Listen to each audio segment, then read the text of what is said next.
the problem and hopefully find a solution tailored to your needs. Thank you. Well, people are watching us. We have quite a few people on board. We're streaming live on LinkedIn, YouTube, and Instagram and Facebook. People can ask away, and then we will definitely answer when we are towards the end of the talk. But you go ahead, please, and let us know. If you want to answer, well, I'll interrupt you if there's any burning question. But Definitely, otherwise, Rebecca, please, you are welcome to do so. Definitely, yeah. Let me start a little bit on my side, where I come from and where I'm heading to, right? Because typically when people talk, they talk a lot about what they've been doing and where they are today. Yeah. So yes, from my side, I come from a software vendor where I've been growing. I moved to Singapore in Asia, where I did an MBA, and then I've moved into PE and VC. However, what I want to leave you to today with is the main theme of who I am, right? And this theme is about change, and change is a difficult and complex topic that has to do with how you manage cash, how you're managing people, how you're managing operations, and your business, right? And the beauty, I think, from what I've been doing over the last years is I've been in different sides, on the buyer side, on the seller side, on the PE, on VC. So as an outcome, I think I have a pretty good overview of how people think in different sides of the table. Based on that, what I'm bringing you today, again, is a series of insights about where we are coming from in the last 2 decades. I would like to begin then with how we've been working, right? Because since 2000, roughly, or I would say since 2008, where capital was actually cheap due to the global financial crisis, as business founders, or again, working in a company, we believe that capital is unlimited. And the reality as we see today is that not, it's actually limited. Over the last 20 years, we've been living on a pile of debt. Interest rates were very low. Just to show some data with you, the US government has 30 trillions of US dollars in debt. It took them 200 years to pile up roughly 7 trillions. And it has taken them just 3 from 2020 to 2023 to pile up another 7. So what I want you to leave up with is, in a way, we can't live with the same principles for much longer. Things have to change. We don't know if it will change. Things will be different for 5 years or for 10 or for 1, but we need to be ready. And that's what we are talking about today. So if you are no longer have access to cheap capital as a CFO, as a business owner, as a head of sales, your cost of capital, it's going to be very high. So is your business viable with 15%, 20%, or 25%? That's a test that we haven't tried in the last decade, where we've been living with cost of capital in the range of 12%. The number 2 is, in my time in Singapore, where I was working in the venture capital, we typically listen to pitches, right? And we somehow made it a simple profiling of founders. You have a type A founder and a type B founder. Type A founder, I know a problem very well. I know how to tackle it. Just give me some money and some time, and I will solve it. Type B, visionary. I want to change how people drive, how people buy. And the reality is that, I have to tell you, over the last years, many pitches were built for type B founders. There's nothing bad about it, okay? But type B founders, the realization is very often in the pitches, they don't realize that there are other companies that they are in the same turf. They don't realize that the market that they can target is not as large as they think. Many say, I have a potential market of 5 billion, and then if I get 1% of the 5 billion, means 50 million revenue at a 20 times multiple, I am a unicorn. I'm sorry, but the question is, for 2023 onwards, no more unicorns. There are unicorns, but how does the typical unicorn look like, right? Mm-hmm. So I think the question here for the type B founders is, most of you are trying to ride on a trend, and this trend can be an old-fashioned trend that started in the 80s, like computing, or something much more modern, like biotech or anything else. So where are you on that trend? Are you in the early days or in the late days? Because depending on where you are going to be able to service a larger or a much narrower market. Yeah. The realization number three also comes from talks with founders and business people, especially in the area of Series A. So they are pitching for funding, and typically in Series A, you have a product market fit, and then you are after funding to grow scale, right? But the reality is that in today's world, VUCA, it's volatile, it's uncertain. Product market fit, it's no longer a milestone in your go-to-market. It's a part of your process. It's a part of your daily life, Yeah. because your customer base is constantly changing, right? So the point here, the realization is that you can't grow that fast as you thought. You have to As pull. before COVID, right? And there's something about product diversification that comes into play, but maybe you'll talk about that. I don't want to accelerate. Yeah, we'll touch base about that. Yes, Yeah. yeah. So in here, I think the question that I want to leave people with is, if you have existing programs or tools or values for your people, right, to support market feedback. So you make sure that you have constantly product market fit. We've been touching about how we've been working over the last, again, 20 years, where we said that there was a lot of capital in the market, where we said that people believed on blue oceans, on those large markets that they could target. And then we have moved from blue oceans to blue ponds. They are no longer that large, okay? And then the product market fit, it's no longer a milestone, but it's rather something that we need to keep track on a daily basis. Based on that, I'd like now to tackle the present. For present, I mean some events or some things that are happening lately in the last year that will define our short-term future. And let's start with the first one, because we need to be mindful that 2023 to 2025, and even today, the reality for the SaaS market is it's a buyer's market. Typically, it's a buyer's market. There are a myriad of potential solutions that you can buy. Take, for example, a CRM. I'm sure that you may use one, right? Mm-hmm. You may be in the B2C space, but how many CRMs have you tried that are below the price point of $15 monthly? I'm sure you can easily find 20. Yeah. Right? Okay, that's the B2C market, but in B2B, the trend is actually very similar. The cost of having a venture has gone down, and then as a business owner in a customer, you have plenty of options. You can go for many different vendors. Where is the problem? The problem is that, one, as a customer, for you, it's very difficult to make change in your company, and many of those vendors are coming with value propositions that seem to be quite risky. And the second one is that as a business owner in a customer, you don't have that much time to profile every single vendor. So you need some help. The number 2 point that I would like to highlight is that we are in an era where the marginal cost of generating good and high quality content for your audience is actually close to zero.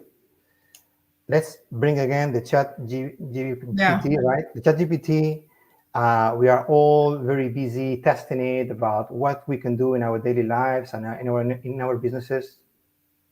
The realization, we haven't noticed it yet, is that the cost to create content is close to zero. And if we want, we can flood customers with relevant content, which leads to a point that over time, my question to you, founders or salespeople, is what's the best channel to engage with your customer audience in the future?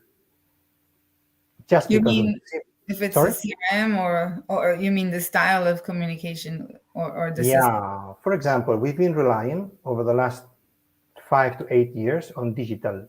So the digital marketing. We send our emails, LinkedIn posts, and on the customer side, as a business owner who has budget and is planning for change, you've got less time to read them all. Posts tend to be complex, but from the vendor side, the quality of those posts is better and better. So you don't have time to make a decision of high quality. So again, the open question here is, as a business owner, as a head of sales, what's the best way in the coming 3 to 5 years for you to engage with your customers if it's not only digital? And then the last one is some data that I got from a report from 2022. It's a VC who did a survey with some ventures, and they reported on average that most of the ventures saw that their sales cycle went up by at least 20%, which is a huge number. 20%. And in that report, actually, you can get some detailed insights. Many of them say that the outreach tactics, they don't work. It's difficult to get hold of high quality leads. Sales cycles are not efficient, right? So the question today affecting our future is, how do we need to reshape our sales process to be effective and efficient? So quicker deals and higher volume. And the product to be diversified, perhaps, no? Because then you hold your customer for longer and you serve more options from end to end without being so punctually focused on just like that one thing that they Correct. right. So you also prove to be a business partner more than just another vendor. Correct. But for that, Rebecca, we need to know that launching a new product or a use case comes with a cost. It's actually very costly, right? Yeah. And if you are trying to do that today, okay, maybe it's not the best time to do that, but it's the right action. Because again, I think that in the coming 3 to 5 years, it's much better to stay with your current customers and deliver much more value rather than trying to fish new ones Yeah. for a very small contract value. I will touch upon it now, but definitely it's something very critical, yeah. Okay, to summarize where we are in the current present, we've said that it's a buyer's market. They can choose, Yeah. and they are setting the motion of the sales and engagement because ultimately they are the ones that will have to go through change. We've said that the marginal cost to create content, high quality content, is close to zero. So you may need to look into new ways of talking to your customers. And then the sales cycle, typically for a metric point of view, what we call CAC. Everybody's very worried about CAC.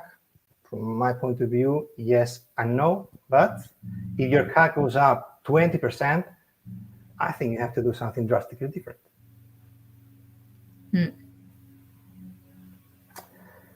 Okay, Rebecca, we've been talking about the past and the present, and then based on that, I would like to leave the audience with some open questions focused on 4 key shifts.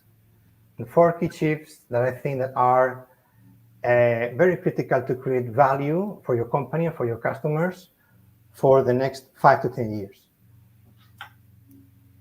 Let's start then with the first one, which boils down to people, to value. So we are coming from an era or the period we live in. We've been taught to be very good at certain things, vertical niches, right? Either you're good in finance or in business development or in sales or in customer success. The reality is that because of the context that is changing, it will be extremely good if almost everybody in your company have some kind of skills that are similar to success management, which is a term that came pretty recently in the last 5 to 7 years, but it's a function or a role that's been going on since the early days. It's Customer basically success, right? yes, it's basically people that help you to onboard your solution into the customer or organization and take away any sort of friction that can have appeared in the process. So ultimately, we are talking about function that equals to being a trusted partner and helping the end users to make better use of your software and helping the budget owner to get the outcome quicker. Yeah. Okay, we've touched upon people. Now let's move into the second one, which is a bit on the process side. So on the process side and metrics, we are used to analyze P&L and revenue metrics and cost metrics either per product or geography. And then the question that I want to leave you with is, what if you start to track your metrics per individual customer? And what about if you start to cluster your customers, understanding what's the profit potential, how much you can sell at which price point, at which cost? That's something, to be honest, that we haven't done. And the mindset shift is from breadth, that's how we've been working for 20 years roughly, going in a dual motion, breadth, but also depth. Mm-hmm. The next one, which is more related to the potential for your business, it has to do with juggling. And if you've been watching some videos of people juggling with balls, it's quite easy to juggle with 2 to 3 balls. The moment you start searching for videos for people juggling with 20 balls, super difficult. It's very complex. And my question to business people here is, if we are going towards the future where we are in blue ponds, so our markets shrink and we have to deliver value there, if we want to grow, we need A, to target many ponds, and B, help these ponds grow from ponds to lakes, okay? What it means is that we need to handle multiple go-to-markets at the same time. And that's actually very complex. And I think many people and many companies haven't done it in the past. Let me stop here a little bit about the go-to-market because it's a very vague concept. And I would like to clarify what it is, because ultimately the go-to-market is something very simple as you are targeting a defined group of customers with a defined pain point. To them, you are delivering a business solution that is delivered to them in a precise way. In the last 5 to 10 years, we are coming more from a point of view of one size fits all. So Mm-hmm. with my solution, I want to serve as many customers as I can, which makes sense for sure. You're trying to make profit, but based on the context that is changing, I doubt that this will be valid in the near future. So back to the point about juggling, the point is how many go-to-markets can you handle in parallel with your current customers to make them grow, and with new customer segments to target them and become blue ponds in the near future. Well, you asking me? Ultimately, I think before maybe the last point that relates also very much to you in coaching, right? So you will listen and read about many people's mission, right? The mission of our business. It's being a customer partner and enable business in our customers, right? But then my question to you is, do your customers have the same view from you? Do they think of you as a business partner, as an enabler?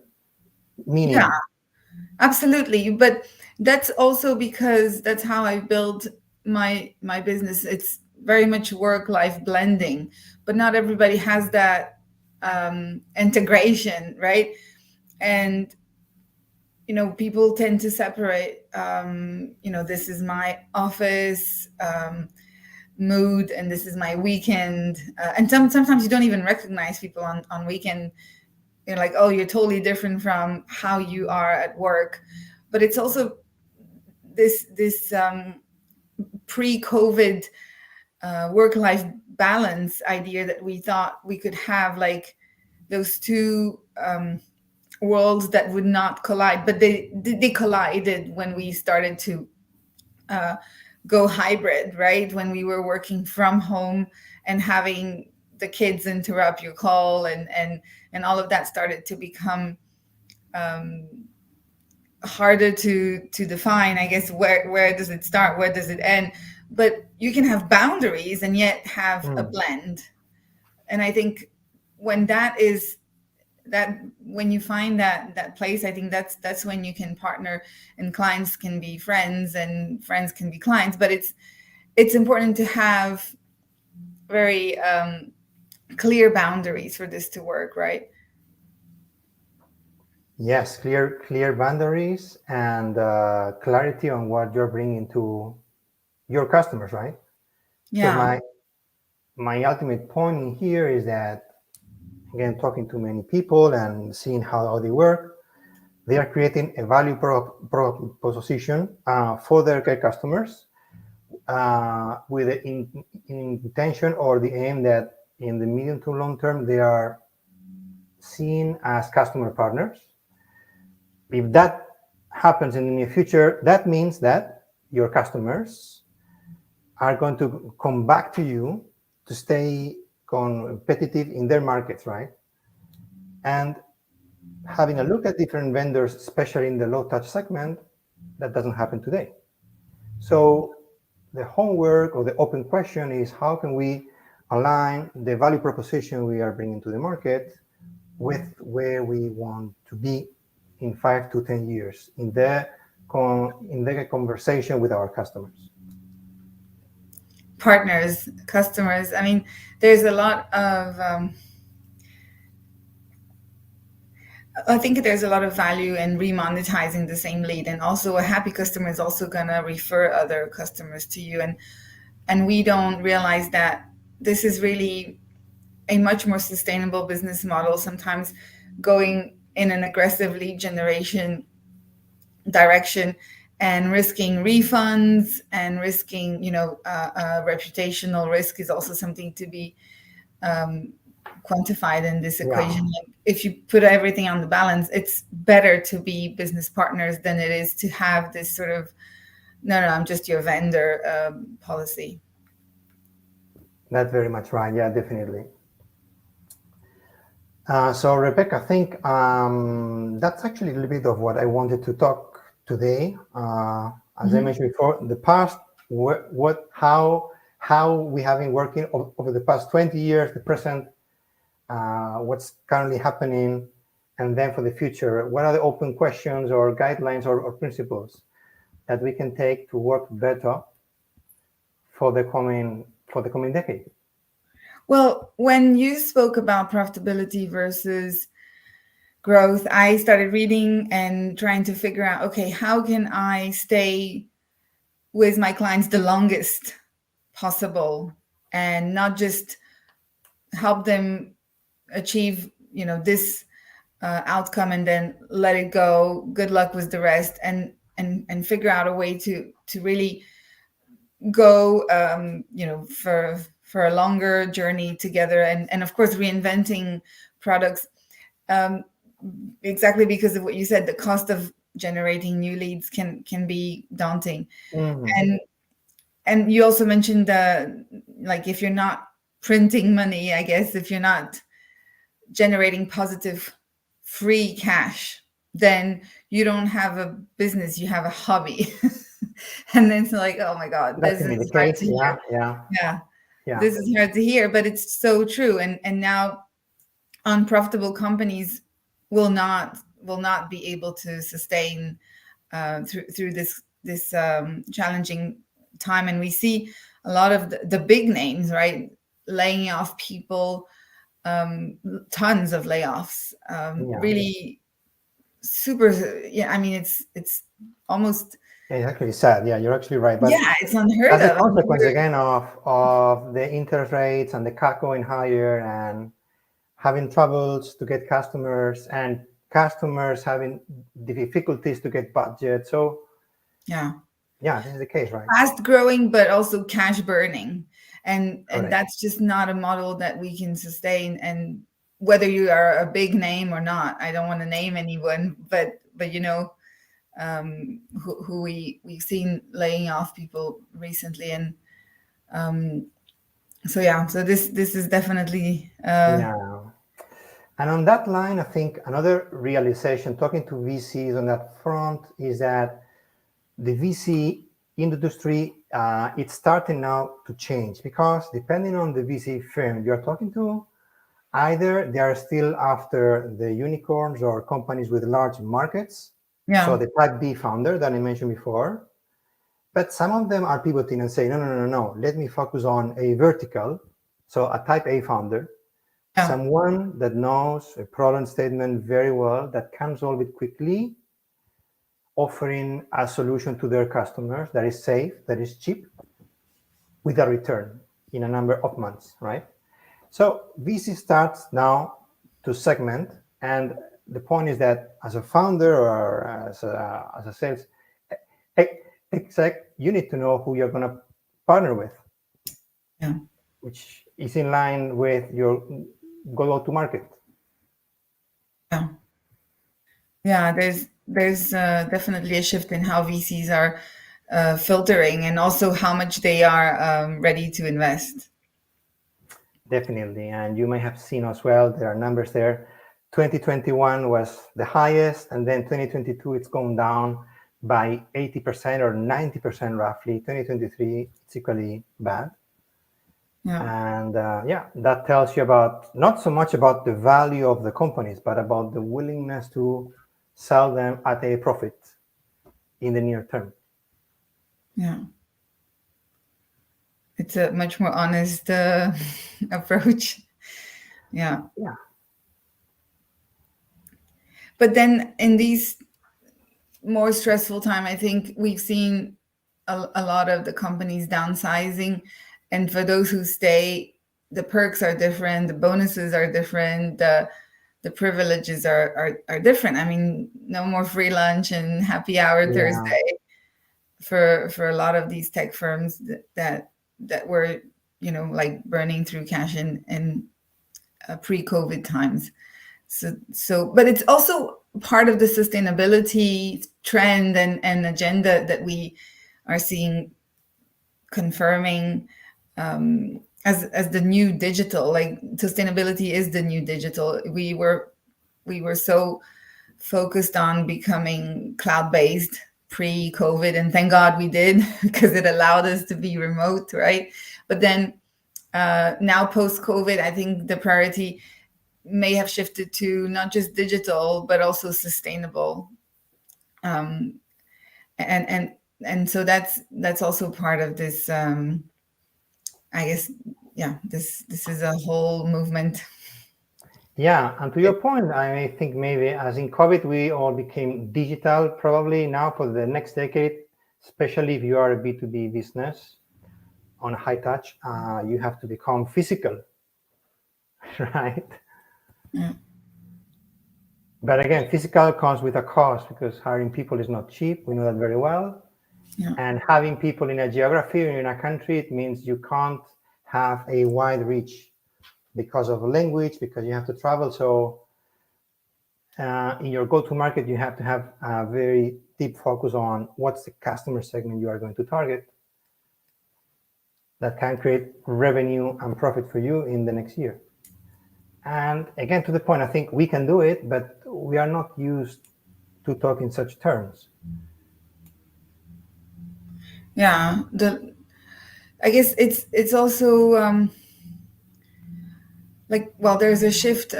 We also mentioned the partnership with clients. We mentioned the sustainability trend, and perhaps sales is is changing with this whole partnership idea rather than a punctual and not really a relationship, but just a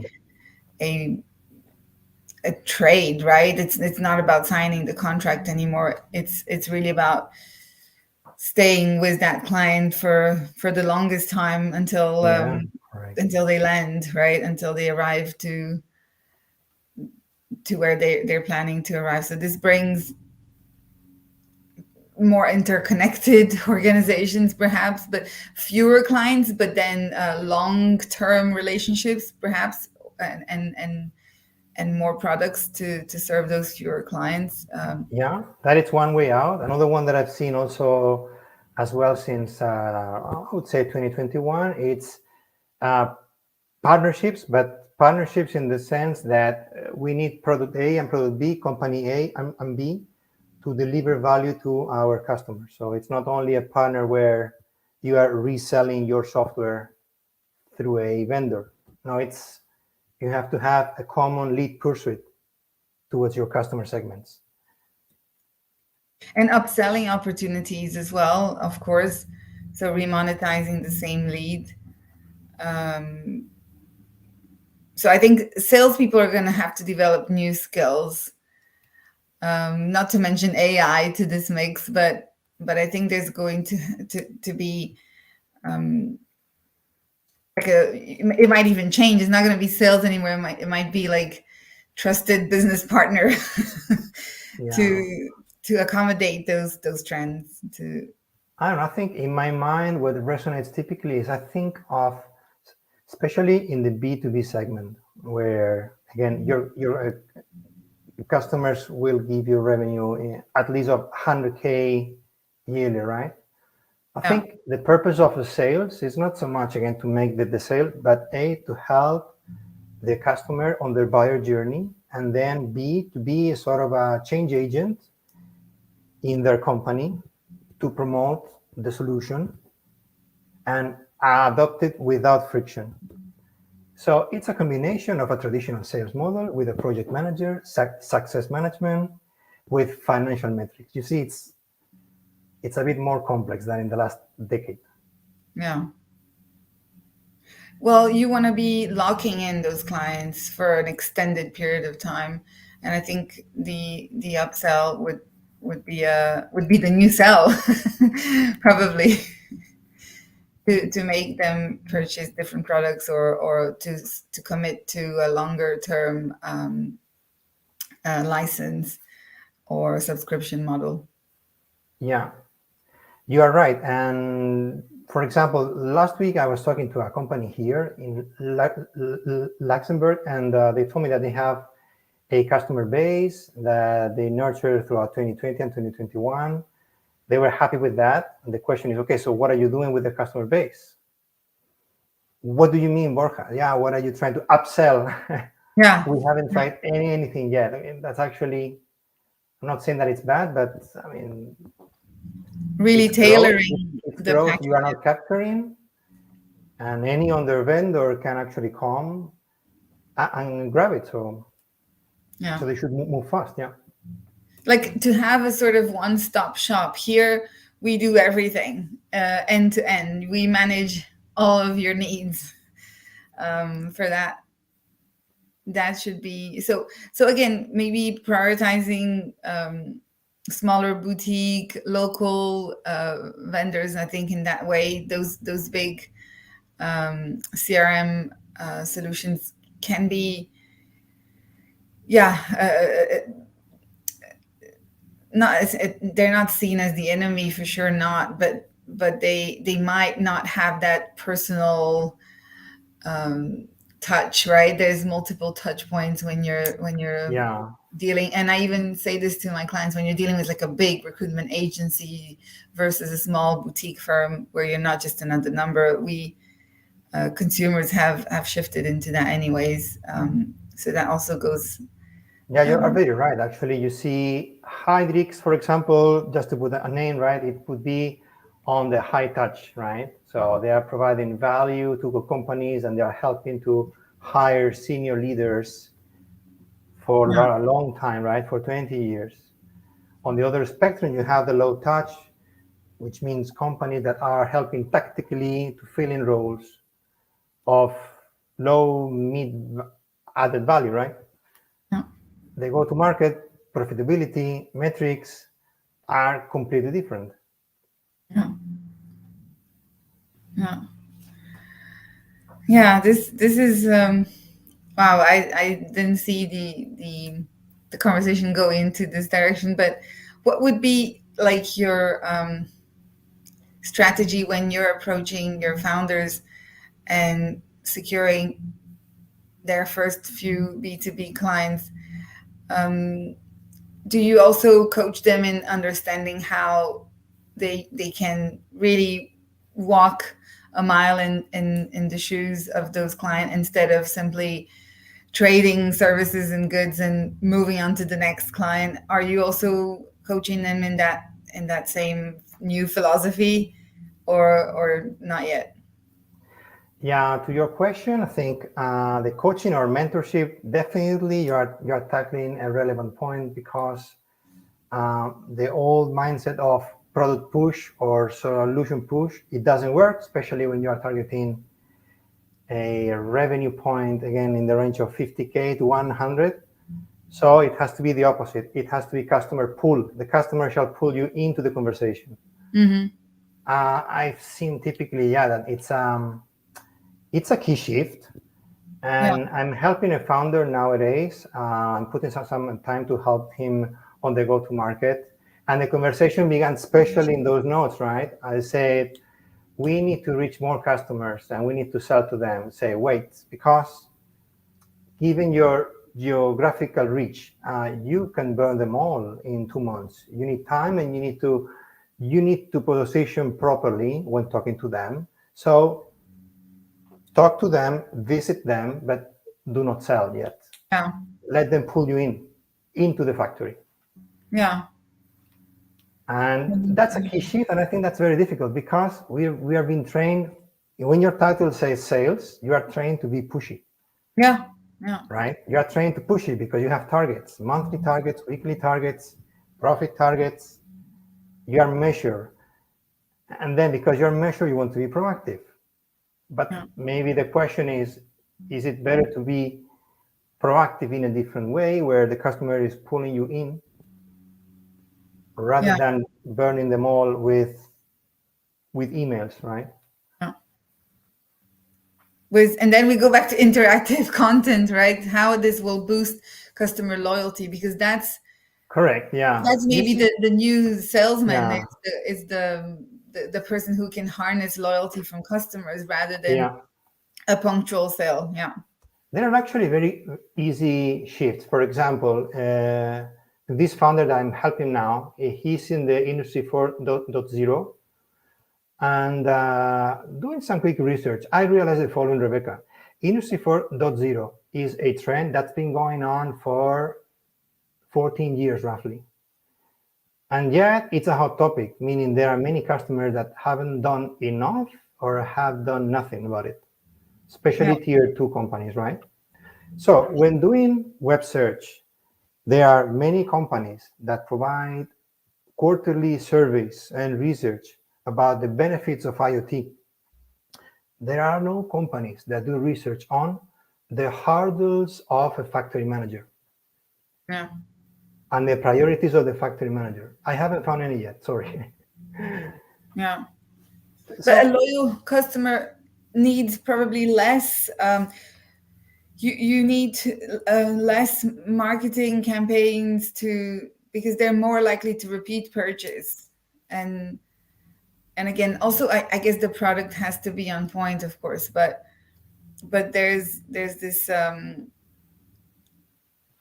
it's still about growth. We can generate growth, but not through the same channels, through loyalty, right? yeah, I think the levers will moderately change for the Yeah. coming, again, three to 5 years. Yeah. And again, in my mailbox every day, because I'm into newsletters, I get a bunch of emails about product push. In Yeah. the past, I read them all because some of them were funny. I don't read them all today because they are not talking to me. Yeah. Yeah, They we are know not talking to it's me. They not. just say, "Hello, Borja. This is Yeah. it," Yeah, it's not a human right? behind it, and we know it. Yeah. So again, to the point about this founder that I'm helping, if he wants to sell to a factory manager, I'm just asking, I'm questioning, maybe the shortest path is not to promote your product, but rather to talk about his or her challenges, Yeah. especially now in inflation, where salaries have gone up in the factories, the electricity, costs, some of them will be shut down. So why not about triggering a survey where you're talking about this reality, and then based on that context, how can you help? Yeah, and then when it comes to content, like when we talk about interactive marketing, like they want to be a lot more engaging, to ask questions, to have polls or like quiz or surveys, and videos, of course, games or gamification, to have like this Yeah, virtual augmented experience for the user, the consumer, to consume the product or the service. So overall, a much more powerful and um, engaging way than simply a newsletter, right? Yeah. that's my personal take. Again, I can be wrong, but that's my personal take. Yeah. Wow, this is fun. Thank you so much, Borja. Is there any other tip that you, or any other insight that you want to share before we um we conclude and open to questions? So far we didn't have any question, but if you have any question, please don't hesitate to ask away. But is there any other um what is the takeaway at the end of this? We I think we hit so many important critical aspects of this transition, I guess, or evolution of the sales model. Is there any takeaway that you would like us to take? Yeah, Yeah. I would like to leave you as well with another question. Sorry for that. But Yeah.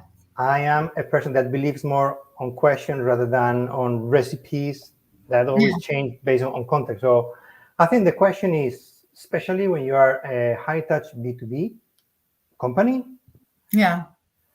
I think the question you need to answer is, how will I engage with my customers so they perceive that partnering with me, it's safe, it's simple, they can make use of my product, of my software easily. Yeah. And on my side, I can do that in such a way that I can grow and target many other customers. And so I want to leave you first with, the customers need to see you as talking to you, partnering with you doesn't bring any risk. Yeah. And it's simple. It's not blah, blah, blah. It's very simple message, kind of step process. You are managing risk on their behalf. That's Yeah. kind of the logic, right? And based on that, you are proposing the right use case and the right product at the right time based on where they are today. If they can't spend 200,000 and make a fancy project, don't offer it. Go down, scale down, Yeah. nurture them for a good year until they believe you, and then Yeah. grow. So it's again time.